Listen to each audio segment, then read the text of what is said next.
Now we'll go on to lesson number 3. You have an ability to be able to walk into the shot perfectly dead straight now, and an ability to be able to cue in a perfect straight line through the middle of the white ball. There can only be 5 reasons why you can possibly miss any shot that you go for. These are commonly known as the 5 golden rules at snooker. The first rule, making sure that the cue remains in a perfect straight line.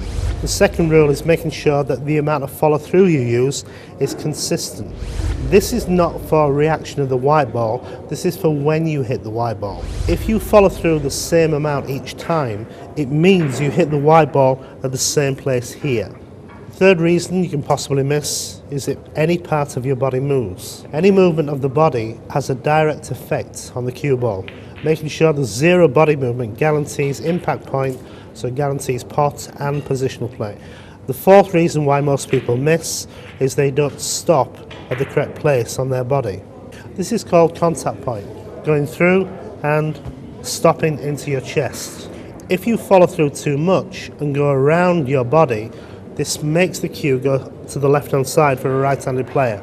If you stop the cue before you hit your chest here, you have to lock and grip your hand very, very tight, which in turn twists the cue to the right-hand side of the middle of the white ball, again for a right-handed player, opposite for a left-handed player, which immediately brings us to rule number 5.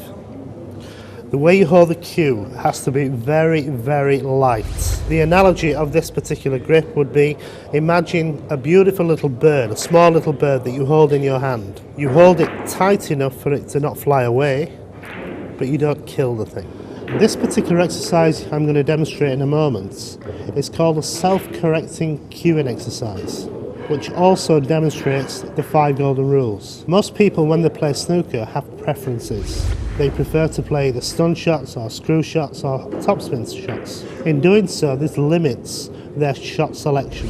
The way you practice this exercise is, the first shot you're going to take is with topspin. You keep on attempting this shot until you pot the ball.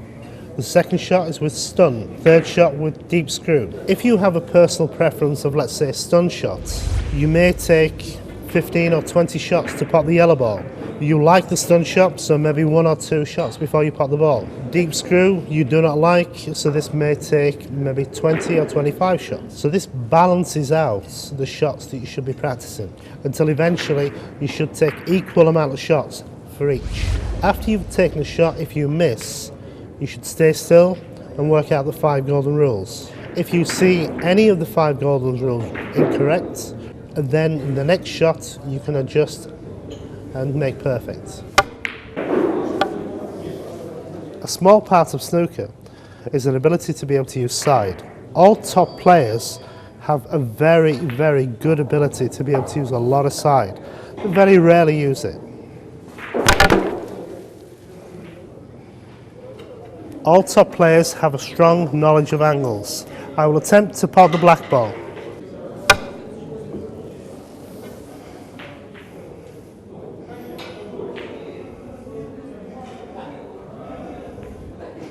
What I'm going to try and do now is loop the white ball around the pack of reds. Just to finish off, I'd like to show you 2 trick shots. My last trick shot is my specialty trick shot. I'm going to try and attempt to hit the black ball into this middle pocket, but this is much too easy, so I will try and do this one-handed.